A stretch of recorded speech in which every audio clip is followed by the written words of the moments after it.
saying... What's this type of thing?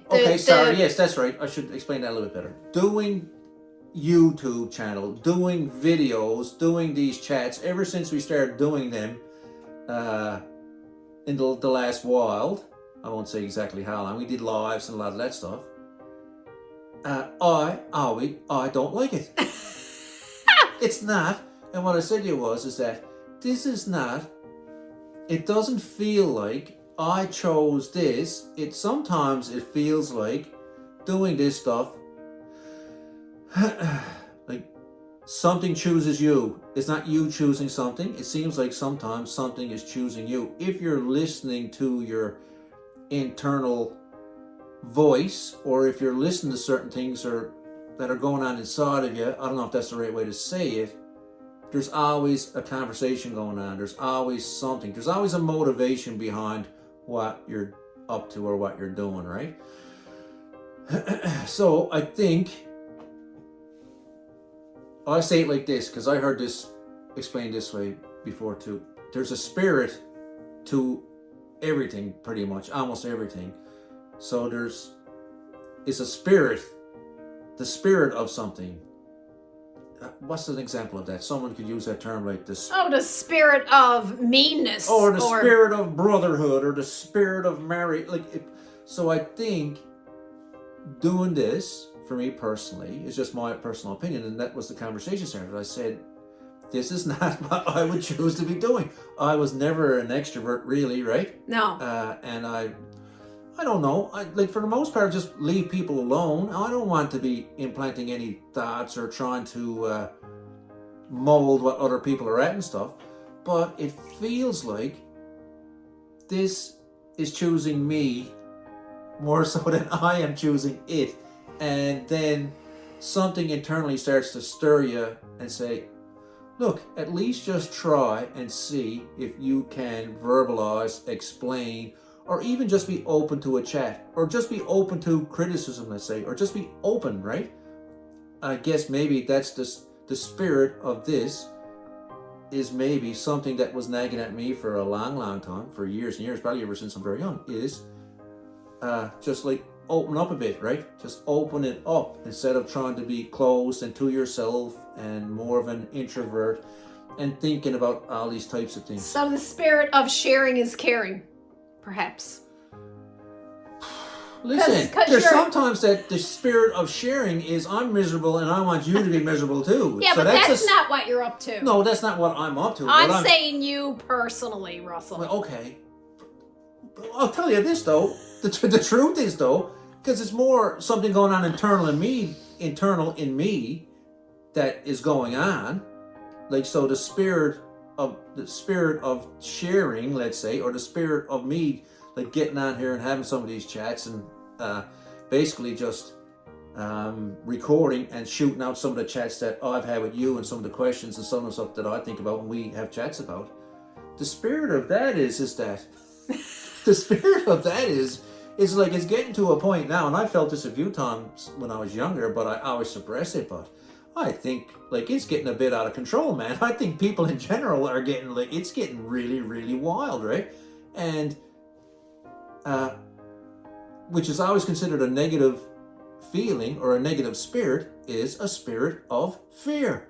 And fear is good, because I'm a little bit fearful of our little one and even our families and all that kind of stuff having to experience this Orwellian dystopia, total lack of freedom kind of world that, Jesus, truthfully, and so that's the spirit that's prompting you to get on here and speak. Yeah, well, it's interesting. It's kind of what are you waiting for? What are you kind of waiting for? You know what I mean? What do people think? So I got a question. No, okay, wait, don't wait. So let me go a little bit further. So, and that's what stirs in you is do you do shit when it's too late? I am by nature a little bit of a procrastinator, I would say that, right? Just, I'll get to that some other time, or I'll get to that, whenever. But I'm just thinking about, I'm seeing things going on, I'm seeing people getting sick, I'm seeing people passing away, I'm seeing it all over the place actually. It's kind of freaked out, it's like freaky. No, I'm not saying like I'm frightened to death or nothing like that, but I just like, I always would think about like, what are you waiting for? Like at what point does it get uncomfortable enough that you will start to speak out, speak up? Well, speak out, speak up, but at least just voice your concerns. So do you think that possibly by doing what we're doing is that maybe we're speaking out for people that don't have a voice? Or inspire someone else to have a voice, right? Or inspire. The question that I had though was, what happens to a human being when they have that inner nagging at them and they don't follow it? So what was happening, even though you didn't want to do these YouTubes and you didn't really want to speak out, what was the physical manifestations of not? The physical manifestation. The physical and mental, like what, all of it. What was the manifestation of not listening to that inner voice? Yeah. That's good. Yeah, That's good. yeah. That's good. Oh, I remember now. It's you know what it's almost like being is like, it's dishonest though, right? So you may not be going out like someone may not be going out telling bold-faced lies, but to just quietly go along or to quietly not express or say your concerns about certain things, well, that in itself is a kind of a little bit of that's like sort of dishonest in a way, I guess. As a way, like that is kind of dishonest. I got one more question that goes with that. Okay. So is that omitting or evading? I would say this. For me personally, it was. I used to have this. I had this problem, and I still got it. It's a problem, right? And the problem is this: is that it's like thinking about who am I to say anything to anybody? Like who am I, and why do I, and why would I even think that anybody would care, or why would I even bother? Basically, so that was a big one, right? It's like, okay, I could probably try to explain this to you or someone, or even trying to explain it to somebody else, and then. Which is good though, but it's almost like, well, why would you even bother, right? I guess the reason why, my answer to this kind of, why I'm doing this is the spirit of it, and the spirit of it, and it feels like this, right? And I think it's because it's the right thing to do.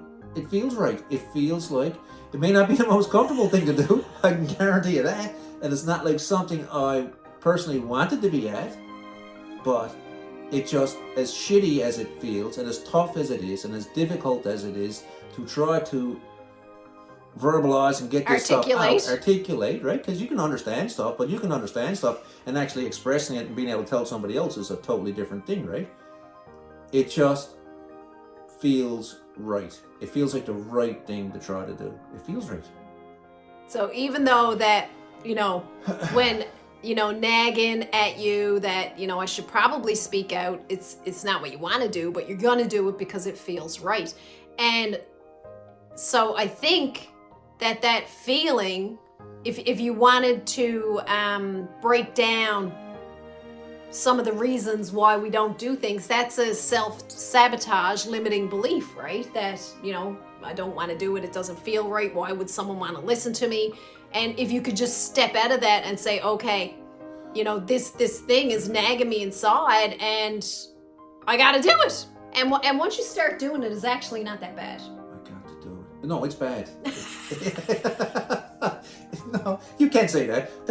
We talk about that. It's your truth. It's not that bad. I know. For other people, man, it's bad. It's bad, man. It's just not, it's not what you had in mind or designed or what you thought was the best thing, or your, like, say your personality type. This is not my personality type. Is not this, right? It doesn't. It never felt like that. But you know what, though? I guess that's the great thing about being able to force yourself to shift or change, or knowing that you really can. You could, right? Yeah.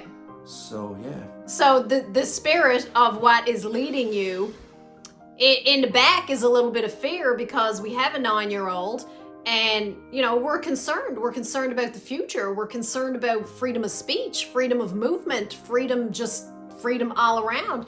So, not a lot of people in our friend group is speaking out. Some of them are, but for the most part, no. Because, listen. It's like that one that sticks their head up above the rest. That's the one that gets lopped off, right? First.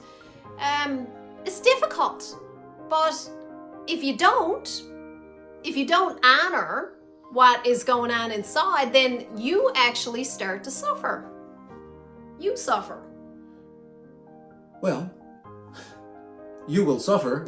You're going to suffer anyway. You will suffer, Yeah. right? So I guess it's all you're attempting to do and trying, and me personally too, because I like to be as diplomatic as possible. Yes. No judgment. Even what you just said there that time, I have no judgment of anybody who picks a certain path and is not. I wasn't in the mood to be doing this type of stuff. Not in the mood is the wrong thing to say. I wasn't. Wasn't what you had planned for your future. No, I wasn't motivated enough, or I guess I hadn't suffered enough. Like, Jesus, some people can really suffer. Yeah. They can really suffer. They're really good at it. I guess, but all I'm saying is that to each their own, and you don't go around trying to force people to say things, or but you do want to have like just the freedom of at least knowing that you could express what you're thinking, or you could express questions, or you could, just speak, talk. It's always a chance. You're taking a chance. It's difficult, and I guess that's partially too my personality type. I'm not like. This is probably not right, but I'm probably not the biggest. The cat is snoring. Where is it? Oh, he's up in the cupboard. What is that? I thought it was a skidoo going along outside. It's the cat on the cover snoring. It's risk, right? It is risk. There's a risk if you don't risk. Like, a risk is a risk, but there's always going to be risk and there's always going to be suffering. What are you risking if you don't risk? If you're risking a pretty, I don't know, like, what really could happen if, people just go with the flow and they don't really. So, for anybody that don't know us, we're Canadians. We're from Newfoundland, Canada. And, our government is trying to pass a new bill. I would encourage you to go and look it up because that's one of the things that's super important to us. Bill C-63? C-63. Go look it up. It's interesting stuff. For us, if you want to break down, what's important to you, for us, freedom is very important. Freedom and health. And that's probably what prompted us on the journey that we're on today, because that was an important thing in our lives, was freedom. There's always a balance, I think, of just that bill that you're talking about and stuff, and just the way they're kind of way things are going, and the way they're kind of pushing things, and the narrative and that kind of stuff. Or it's fair. Like, what it is safety and freedom are in a big battle, and that's the way. And it's always extremes. One got to, like, everything extreme, left and right, and everything is extreme these days. I think where the battle truly is now is, and maybe this is an internal conversation or an internal battle, with everybody, and maybe this is what needs to go on internally, like, honestly and internally, is there's safety and freedom, and the more freedom you got, the safety starts to whoop, and the more, the more safety that's implied or kind of forced upon. Like, it almost seems like I'm forcing you, like, even like you say. So that bill you're talking about is kind of directed towards hate speech and that kind of stuff, but then who decides what's hate speech, right? Anyway, but it's like freedom and safety it's going like this. And if there's like a level, if this is freedom, I want my freedom, and I'm willing to be a little bit less safe to have that freedom, I guess. That's so true, because we live in Mexico, so. No, we can't. Look out the window. Well, we're in Newfoundland currently, but we were living in Mexico for the past 2 years. And that's exactly right, because there is a certain amount of freedoms down there that are not up here, right? But with those freedoms, you don't have the safety, right? So I guess pick your poison, basically. Well, at what point? Well, That was your eyebrows just popped right up. That must be a good one. no, I'm just thinking though. So, who decides at what limit? Who is making the rules, or who is deciding that? At what point is trying to be safe more important than trying to be free? Because for me personally, I don't know how someone can answer that for another person. You and can't. I don't know who should. So obviously, though, there's people that are. There's obviously people that are saying, like, there's always this thing that seems to go on is problem, reaction, solution. So that seems like a really good game for somebody who wanted to push, like, how I can make you safe and I can do certain things. So I'm just wondering, how do you force someone? How do you make someone? What way do you do it? And there's ways. And there is really ways, because all of this stuff is a subconscious thing. It's a unconscious, subconscious thing that goes on inside of people, because you're biologically geared towards, like, certain defense mechanisms, and the way everything reacts and the way your body reacts and your fight and flight and all that kind of thing. It's all pretty much known, and I think possibly it could be manipulated to make people feel a certain kind of way, or to actually give up certain freedoms for certain That safeties. takes me to that thing you always used to ask me. Is it more important to be safe or feel safe? Yeah. What's more important? Well, what's the difference in being safe and feeling safe? What's your behavior like? What way does someone behave? Like, it could be a person, like two people in the very same scenario, right? One person feels safe and one person doesn't, right? What's the difference in their behavior? And not only that, what if you're in danger and one person is aware of the danger and one person isn't? What's the difference in their behavior, right? So for me, an environment where there's a lot of safety, what's deemed as safety is imposed on you. For me, that may feel claustrophobic. For another person, they may love it. They may love it. That might be their jam, right? Because maybe, someone wants to know that there is a course of action if something happens. Maybe if you live in an environment where there is more freedoms and less rules, if something happens, then it's kind of up to you to basically take care of the situation. Versus in an environment where there's a lot of safety and rules imposed on you, then if something happens, there's a course of action. So there's lots of psychology stuff about that, right? Without getting into too much detail. That's But another live, but yeah. Oh yeah, just to say this is that, say a parenting style. Yeah. Parenting styles, and then you got to know your children and stuff too, right? But just saying, like, certain teaching styles or parenting styles is to give more freedom and allow a child or a student or a person, whatever, to learn and make mistakes, and kind of, as opposed to just the helicopter parent or the person that smothers and whoa, and you're trying to stop them, right? So you learn really well from your own mistakes. Yeah. Is one way to look at it. But I think that freedom, the more freedom you can handle, right? The more that you can take, the more freedom you can handle. It's almost like that saying, the more truth you can bear. So the more freedom you can handle, or the more truth you can bear, it causes yourself, it forces you to think. It forces you to think for yourself. It forces you to do stuff, become self-reliant. It forces you to do it on your own. It forces self-reliance. It forces you to do it on your own, kind of thing, instead of someone constantly there who is actually promoting, oh, I'll take care of you and lie down and just relax, and basically we'll give you, I don't want to get too much in this, but we'll give you certain things and we'll take care of you, as opposed to trying to instill people to help themselves. And it's almost like the old saying about, it's not almost like it, it's exactly like it. You can teach you can give a man a fish and he can eat for a day, but if you teach him to fish, he can feed himself and families and the whole works. It doesn't seem like there's too many authorities these days that want people doing their own fishing. No, and I mean that's quite apparent. All you have to do is just take a little peek behind the curtain in the medical system, right?